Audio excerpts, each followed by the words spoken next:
예수를 가장 많이 핍박한 대표적인 사람이 사울이라고 하는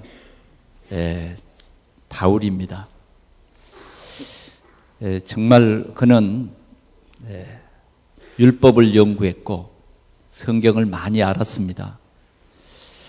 그는 진짜 하나님을 잘 믿는다고 하는 바리새인 중에 바리새인이고 율법학자였습니다. 그런데 저 나사렛 목수의 아들 예수가 창세기 3장 15절에 약속한 메시아라는 거예요. 그래서 그는 아니 어떻게 목수의 아들이 메시아가 될 수 있느냐? 절대 그럴 수 없다. 아마 그렇게 생각했을 거예요. 나 정도는 되어야 이스라엘의 메시아가 되지 않겠냐. 근데 목수의 아들, 어느 학자도 아니고 어느 학교를 나오는 그런 기록도 없는 그런 목수의 아들이 어떻게 우리 인류를 구원할 메시아란 말이냐. 그게 안 믿어졌습니다. 그러나 그게 안 믿어졌기 때문에 몸부림을 친 거예요. 그 예수 믿는 사람, 예수가 부활했다고 하는 사람, 내가 정말 하나님의 의를 위해서 내가 헌신해야 되겠다. 그런 사람들 전부 죽여야 되겠다. 그래서 그는 교회를 가장 많이 핍박하고 그리스도인들을 가장 많이 핍박했습니다. 불신자가 핍박한 게 아니라 하나님을 잘 믿는다고 하는 바리새인들이 예수를 핍박했거든요. 그래서 정말 이 예수를 그리스도라고 말하는 사람들을 내가 이 지구상에서 없애야 되겠다. 그런 말하는 사람들을 전부 감옥에 가둬야 되겠다. 그런 열심을 가지고 핍박했던 그 사울이라는 청년에게 부활하신 주님이 나타나셨어요. 사울아, 사울아. 누구십니까? 나는 네가 핍박하는 예수다. 그러면 나사렛 예수가 살아났다는 말인가? 바로 그것이었습니다. 그렇게 안 믿고 안 믿었던 예수님이 죽으시고 부활하신 것, 부활 자체도 안 믿는 그 사울이라는 청년에게 부활하신 예수님이 나타난 거예요. 그때에 지금까지 바울에게 풀리지 않았던 여러 가지 문제, 여러 가지 갈등, 예수 잘 믿는 스데반을 돌로 쳐 죽일 때 증인이 되고 저런 사람들은 당연히 돌로 쳐 죽여도 조금도 아깝지 않다 했던 그 사울이 그 스데반 집사가 죽을 때 보니까 그냥 보통 사람처럼 아이고 죽겠네 비명 지르고 죽는 게 아니라 하늘 문이 열리고 하나님 우편에 우리 주님께서 서신 것을 보노라. 그러면서 그가 또 하는 기도가 뭐냐면 저들이 알지 못해서 나에게 돌을 던집니다. 저들의 죄를 용서해 주십시오. 도대체 이 사울이라는 청년은 이해가 가지 않고 너무너무 갈등이에요. 그런데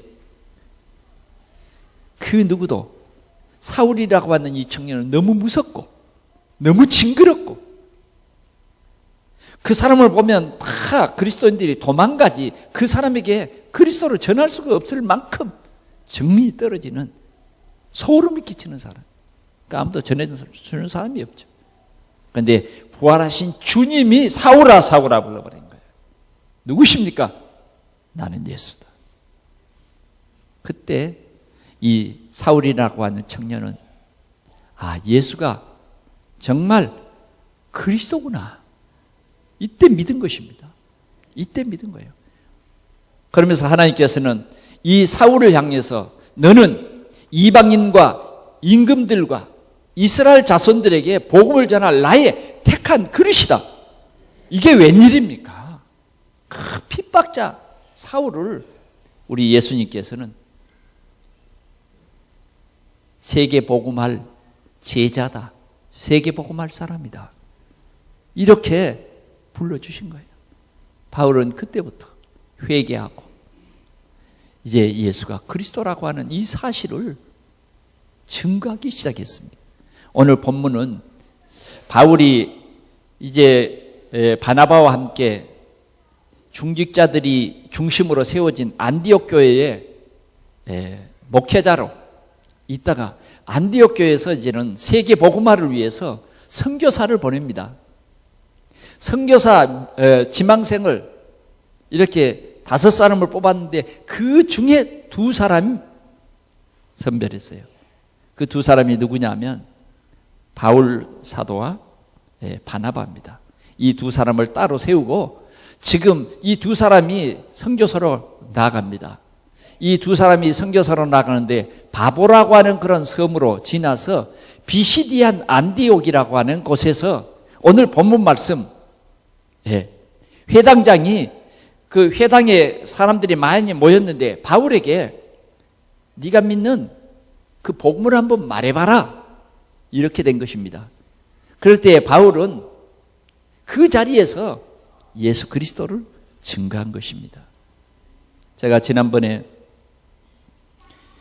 일본에서 사도행전 강의를 이렇게 하는데 동경에 이제 그 공부하는 이 네트워크로 공부를 하기 때문에 그 강의실에서 질문이 왔어요. 어떤 질문이 왔느냐? 제가 사도행전 10장을 이렇게 강의를 해가는데 고넬료는 복음이 없는 사람이다 그랬더니 질문을 해온 겁니다. 왜 고넬료가 복음이 없다고 합니까? 하는 질문입니다. 사도행전 10장에 보면 고넬료는 하나님을 믿는 정말 경건한 사람이요, 의인이요, 이웃의 구제를 많이 하고 항상 기도가 하나님 앞에 이렇게 상달돼서 응답받는 사람인데 왜 복음이 없다고 그럽니까? 하는 질문이었습니다. 그렇습니다. 우리는 아무리 하나님을 잘 믿고 또 내가 다니는 교회가 수만 명이 모인다 그럴지라도 그리스도를 모르면 복음이 없는 겁니다. 하나님은 하나님 떠난 우리에게 하나님의 자녀되는 길을 여셨는데 그 길이 하나님이 보내신 그리스도, 곧 나사렛 예수가 그리스도이신 것입니다. 그리스도밖에 없어요. 그래서 하나님께서는 사자를 보내서 고넬료에게 저 피장 시몬의 집에 있는 베드로를 초청해서 말씀을 들으라. 이 고넬료는요, 처음으로 하나님이 보내신 예수 그리스도, 그 안에 바로 영생이 있는 것을 깨닫게 됩니다. 우리는 오늘 부활주의를 한 주에 앞당겨서 오늘 바울 사도가 전한 이 복음, 바울 사도는 정말 이 복음을 전하지 않으면 견딜 수가 없었어요. 왜? 자기가 복음 없이 교회 열심히 다녔거든요. 바울이 복음 없이 열심히 신앙생활을 했어요. 그런데 그리스도를 몰랐다고 말이죠. 그리스도를 몰랐어요. 그래서 바울은 먼저 유대인에게 이 복음을 전해야 되겠다, 그런 마음이 너무 견딜 수 없이 차고 넘친 거예요. 그래서 바울은 가는 곳곳마다 회당에 찾아 들어가서 예수 그리스도를 증거한 겁니다. 여러분, 우리가 들은 이 예수 그리스도, 우리가 믿는 이 예수 그리스도, 나의 주인 되고 나의 구원자 되신 이 예수 그리스도, 이 예수 그리스도는 우리의 죄를 대속하시기 위해서 저 갈보리산 십자가에서 우리를 위해서 살과 피를 다 지키시고 피 한 방울 남기지 않냐고 다 흘려주셨습니다. 그 예수 그리스도의 살과 피로 말미암아 우리는 구원을 받게 된 거예요. 그래서 우리 인간에게는 가장 심각한 문제가 죄 문제입니다. 죄 때문에 모든 저주와 재앙이 옵니다. 지금 세상에는 죄 문제로 인해서 멸망당합니다. 죄 문제가 해결되지 않으면 저주와 재앙이 언제 우리 가문에, 우리 개인에게 올지 모릅니다. 여러분, 한 며칠 전에 대구 법원에서 큰 법정 사건이 여러분 아시죠? 이붓 엄마가 딸을 죽인 일입니다. 그래서 법정에서 살인이라고 해서 이 사람은 사형에 처해야 된다. 근데 대구 대법원에서 뭐라 그랬어요? 15년 15년형을 선고했다고요. 그러니까 주위의 사람들이 피켓을 들고 막 몰려와서 뭐라 그래요? 사형에 처해야 된다. 사형에 처해야 된다. 그러나 법원에서는 이 여자가 악하기는 악한데 그래도 이 아이가 죽으라고 한 건 아닌데 어쩌다가 죽어가는데 그래도 심호흡을 하고 구급차를 불러서 병원으로 데려간 그런 모든 점을 참작해서 사형은 아니고 15년 형을 판사가 선고를 한 거예요. 확정을 한 거예요. 그러니까 막 주위에서 죽이라, 사형이라고, 사형에 처해야 된다고. 여러분, 죄로 말미암아 오는 형벌은 너무너무 큽니다. 우리는 정령 죽으리라고 하는 우리에게는 사형이 선고된 겁니다. 따 먹는 날에는 정령 죽으리라. 그런데 왜 우리가 이렇게 정령 죽게 됐습니까? 사단이 아담과 하와를 속였어요. 따 먹으라. 네가 하나님같이 된다. 그런데 분명히 이 아담과 하와 속에 하나님의 이 언약이 확실해야 되는데 이 사단의 미혹에 넘어진 거예요. 그래서 따 먹었어. 그래 우리는 종신형이 아니라 정령 죽으리라. 하나님이 정령 죽을 수밖에 없는 우리, 정령 죽었던 우리를 살리는 한 길을 여셨는데 그 길이 예수 그리스도입니다. 메시아, 여자의 후손을 보내주셔서 우리를 살리겠다는 하나님의 공의와 사랑입니다. 하나님은 공의의 하나님이에요. 정령 죽으리라. 그걸 바꾸지 않았어요. 우리는 정령 죽게 된 겁니다. 그런데 우리의 죄를 대신해서 죽어줄 사람이 없어요. 그런데 하나님께서 여자의 후손 예수 그리스도를 보내셔서 우리의 죄를 그 아들에게 몽땅 지키시고 죽게 하신 것입니다. 예수님은 죽으러 오셨습니다. 예수님은 십자가에 못 박아 죽어주시러 우리의 죄를 대속하러 오셨다고 말이에요.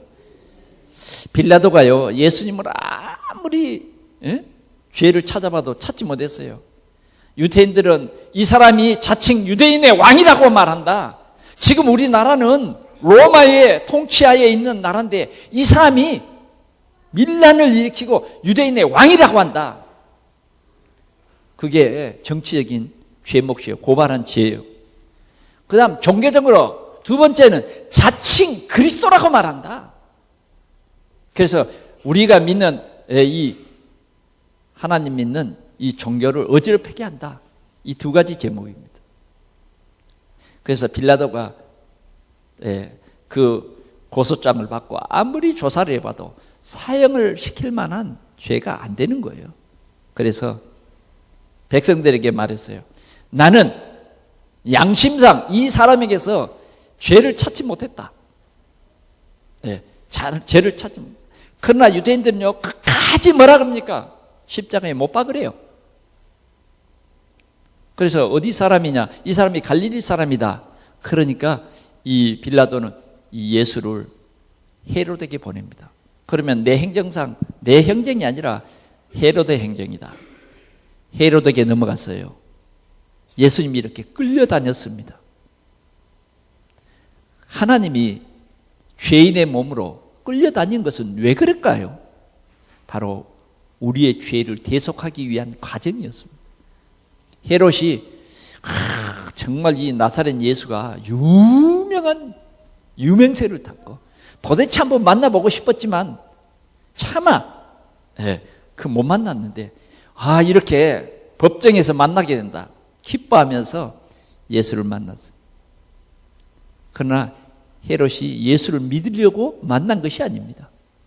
저 사케오는 정말 예수님을 만나고자 하는 그런 마음으로 예수님을 만났더니 이 집의 구원에 이르렀다. 그랬지만은 헤롯은 그게 아니에요.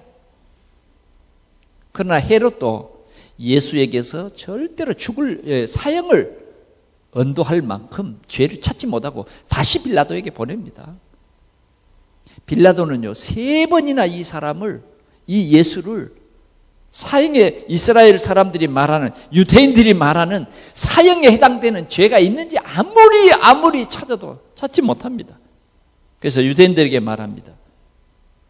너희들의 입장도 충분히 이해하겠다. 그러면 내가 이 사람을 매를 때려서 혼을 내서 내보내겠다. 그러니까 유대인들이 뭐라 그럽니까? 아니요.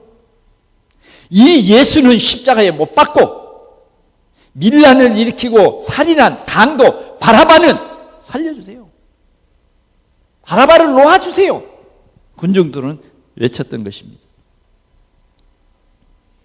그래서 예수님은 이 유대인들에 의해서 결국은 십자가형을 받은 것입니다. 십자가형은 사형입니다. 가장 큰 죄인을 죽이는 형이 뭐냐? 사형이에요.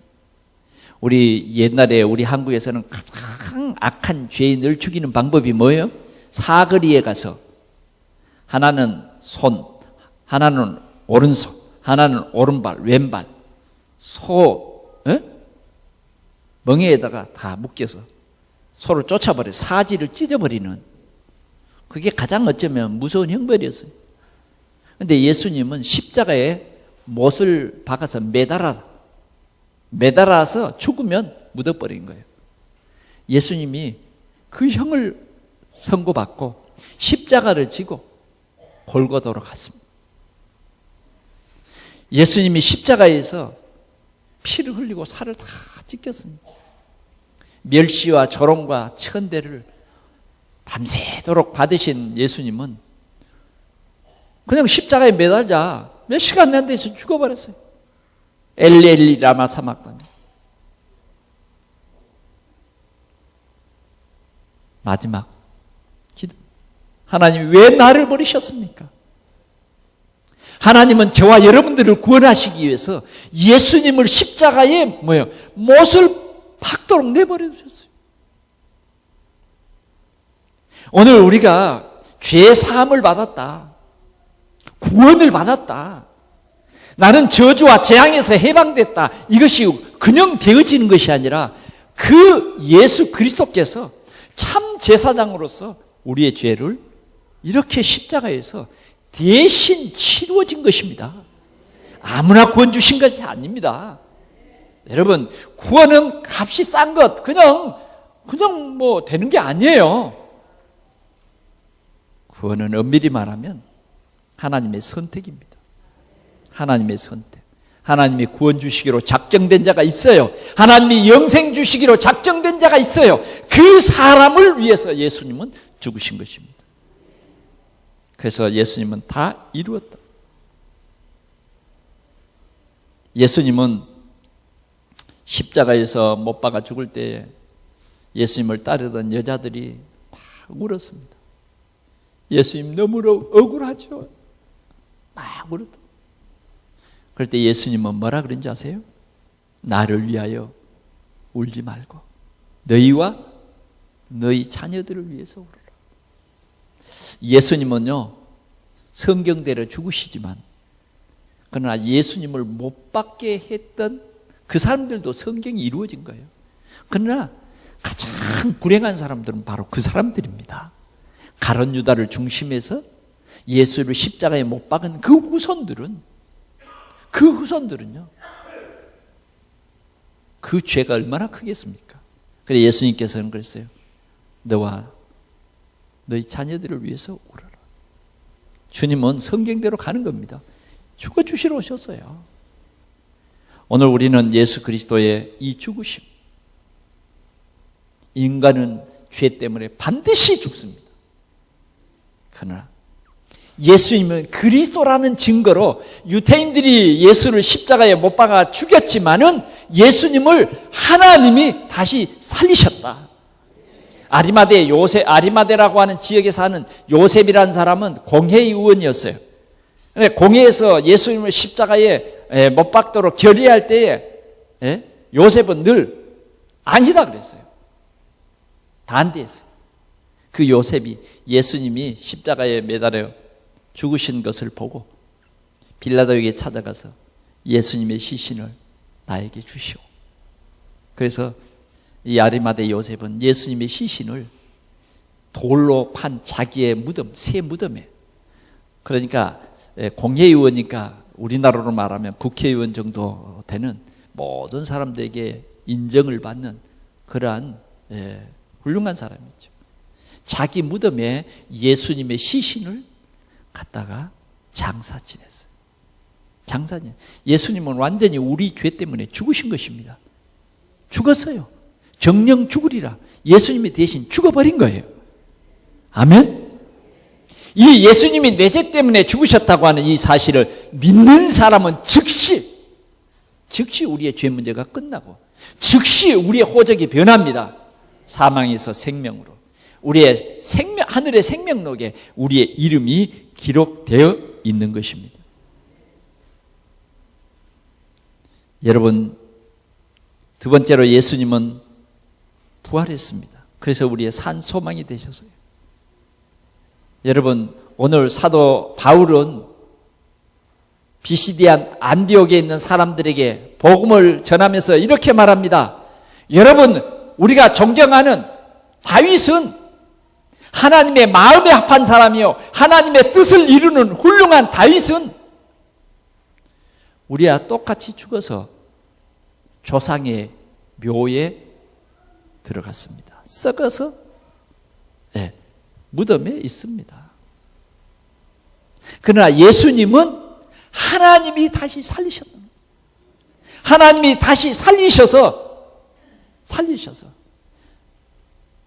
부활하셔서 그 살리신 몸을 그 갈릴리에서 올라온 예수님을 믿던 중직자들에게, 제자들에게 다 하나같이 보여주셨다. 다 그들이 보았다. 바울사도는 그렇게 증거합니다. 물론 바울사도는 부활하신 주님을 만져보지는 못했지만 부활하신 주님을 직접 음성을 들었다. 우리는 이 일의 증인이다. 여러분, 하나님께서 예수님을 살리셨습니다. 이분이 바로 그리스도십니다. 이제 오늘 우리는 이 예수 그리스도로 말미암아 죄 사함을 얻는 것입니다. 예수를 믿는 자마다 의롭다 하심을 받을 수가 있는 길을 열어놓았어요. 오늘 여러분들이요, 이 예수 그리스도를 구주로 영접하면요, 우리는 의롭다 칭함을 받습니다. 우리의 죄 문제가 다 끝났다고 말이에요. 저주와 재앙 문제가 끝났다고 말이에요. 그래서 우리는 그 십자가를 생각하면서 하나님께 영광을 돌려야 할 것입니다. 우리가 로마서 6장을 한번 보겠습니다. 너무 중요한 말씀이기 때문에 같이 한번 보겠습니다. 로마서 6장 9절에서 보겠습니다. 9절 13절까지 한번 봐보겠습니다. 큰 소리에 읽으십시오. 시작. 이는 그리스도께서 죽은 자 가운데서 살아나셨음에 다시 죽지 아니하시고 사망이 다시 그를 주장하지 못할 줄을 알미로라. 그가 죽으심은 죄에 대하여 단번에 죽으시며 그가 살아계심은 하나님께 대하여 살아계심이니 이와 같이 너희도 너희 자신을 죄에 대하여는 죽은 자요 그리스도 예수 안에서 하나님께 대하여는 살아있는 자로 여길지어다. 아멘. 12절. 그러므로 너희는 죄가 너희 죽을 몸을 지배하지 못하게 하여 몸의 사욕에 순종하지 말고 또한 너희 지체를 불의의 무기로 죄에게 주지 말고 오직 너희 자신을 죽은 자 가운데서 다시 살아난 자 같이 하나님께 드리며 너희 지체를 의의 무기로 하나님께 드리라. 아멘. 이제 예수가 그리스도 대신 우리는 어떻게 살아야 되느냐? 우리의 몸을 의의 병기로 하나님께 드리라 그 말이에요. 죄에 대해서는 여러분들이 이제 죽은 거예요. 여러분들은 죄의 종이 되면 안 돼요. 왜? 이제 끝났어요, 여러분들은. 예수 그리스도께서 우리 죽을 몸을 대신해서 이제 죄 문제를 완전히 끝내버렸어요. 이제는 우리가 하나님, 부활하신 예수 그리스도처럼 하나님을 향하여 살아라. 우리의 삶은 반드시 그렇게 해야 할 것입니다. 이제는 우리가 어떻게 살아야 합니까? 이 복음 전하면서 사는 것입니다. 복음을 위해서 헌신하는 것입니다. 복음을 위해서. 사도 바울은 이 복음이 너무 좋아서 먹든지 마시든지 무엇을 하든지 하나님 영광을 위해서 한다. 살든지 죽든지 내 몸에서 그리스도만 존귀케 한다. 그리스도예요. 오늘 바울은 이렇게 비시디아 안디옥에서 복음을 전하는 것입니다. 여러분, 오늘 우리는 예수 그리스도로 말미암아 죄 사함을 받았습니다. 이제는 하늘의 귀한 소망, 영광의 그 부활의 소망을 여러분들이 꼭 가지시기를 축원합니다. 우리는요, 주님이 다시 재림하는 날 다 부활합니다. 부활해서 영광의 주 예수 그리스도의 피로 우리는 죄 씻음을 받았기 때문에 심판에 이르지 않으니 사망에서 생명으로 옮겼느니라. 우린 심판받지 않아요. 왜? 죄 없이 함을 받았습니다. 예수 그리스도께서 우리의 죄 문제를 완전히 해결했어요. 그래서 우리는 영광에 이르게 되는 것입니다. 그런데 세 번째로는 너희에게 미칠까 삼가라는 이 말씀이 있습니다. 이렇게 복음을 전하는데요. 진짜 복음을 안 받아들이고 핍박하는 사람들이 많이 있었습니다. 세상에는 이렇게 복음을 전하는데 안 믿는 사람이 있다니까요. 도리어 믿는 사람들을 보고 조롱하고 웃기네 하는 사람들이 있다고 말해요. 웃기네 하는 사람. 그 사람들이 어떻게 되는가 봅시다. 자, 40절 말씀부터 보겠습니다. 그런즉 너희는 선지자들을 통하여 말씀하신 것이 너희에게 미칠까 상가라. 일렀으되 보라, 멸시하는 사람들아, 너희는 놀라고 멸망하라. 내가 너희 때를 당하여 한 일을 행할 것이니 사람이 너희에게 일러줄지라도 도무지 믿지 못할 일이라 하였느니라 하니라. 도무지 못 믿는 사람이 있습니다. 예수를 도무지 안 믿어지는 사람이 세상에 있어요. 가장 불행한 사람이 어떤 사람이냐?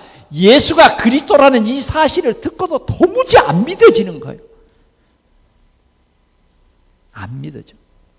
두 가지가 있습니다. 아직 시간표가 안 됐거나 아니면 하나님께서 구원을, 영생을 주지 않기로 한 사람입니다.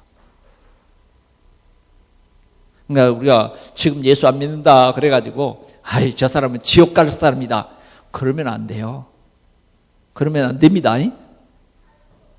시간표가 있어요. 분명히 하나님의 시간표 속에서 우리는요 계속 복음 전해야 돼요. 어제 안 믿었던 사람이요 내일 믿을 수 있거든요. 아멘. 네, 그래 우리는 예수가 그리스도라는 이 사실, 이 중요한 복음을 전해야 돼요. 믿는 자에게는 생명이 있고 믿지 않는 자는 생명이 없는 거예요. 그런 이 중요한 생명의 복음을 우리는 전해야 된다 그 말이에요. 어떻게 전할 것이냐 여기에 보니까 44절 말씀 같이 보겠습니다. 시작. 그 다음날 안식일에는 온 시민이 거의 다 하나님의 말씀을 듣고자 하여 모이니 유대인들이 그 무리를 보고 시기가 가득하여 바울이 말한 것을 반박하고 비방하거늘 바울과 바나바가 담대히 말하여 이르되 하나님의 말씀을 마땅히 먼저 너희에게 전할 것이르되 너희가 그것을 버리고 영생 얻기에 합당하지 않는 자로 자처하기로 우리가 이방인에게로 향하노라.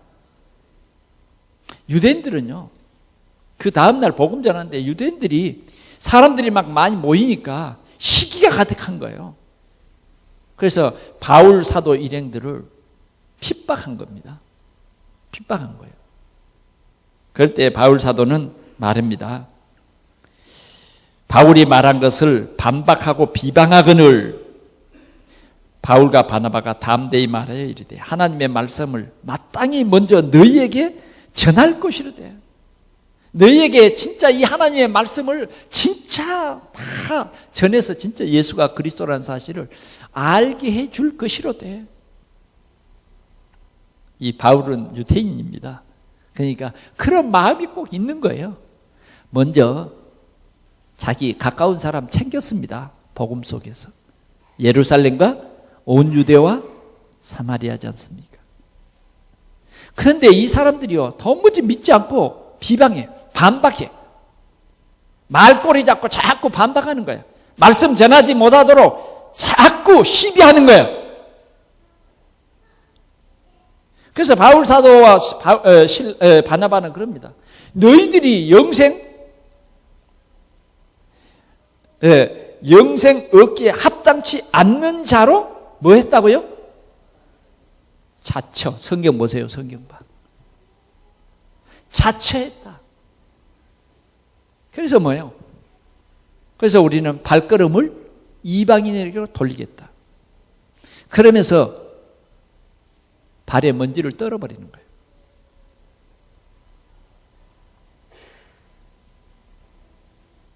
(51절) 볼까요? 두 사람이 그들을 향하여 발에 티끌을 떨어버리고 이고니온으로 가거늘.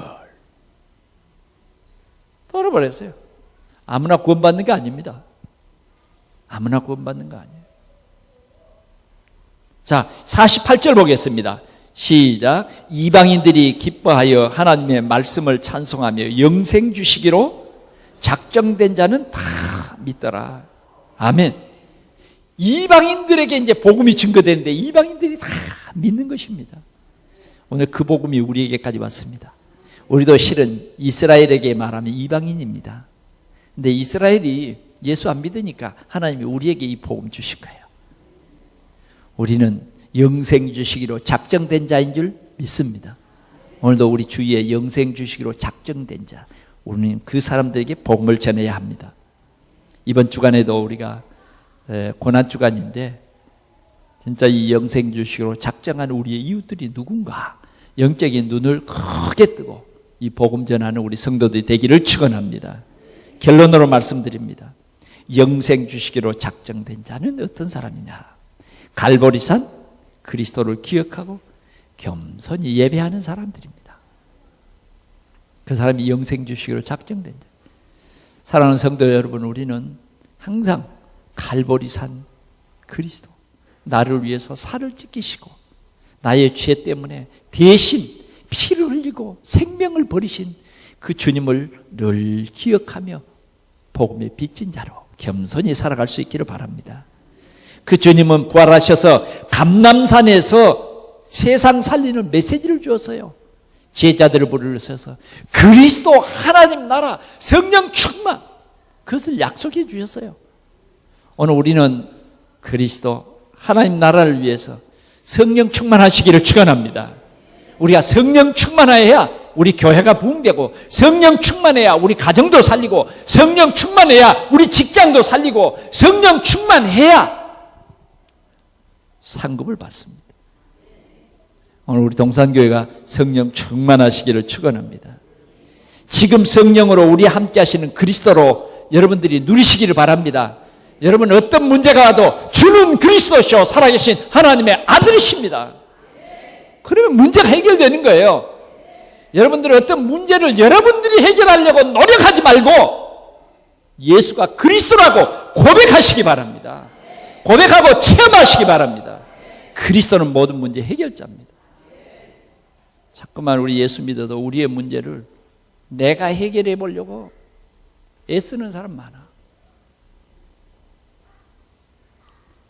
여러분 문제가 해결 안 된 사람은 어떤지 아세요? 해결해 보려고 안 되니까 뭐요? 어떤 사람은 술을 덜컥덜컥 막 쳐 마셔.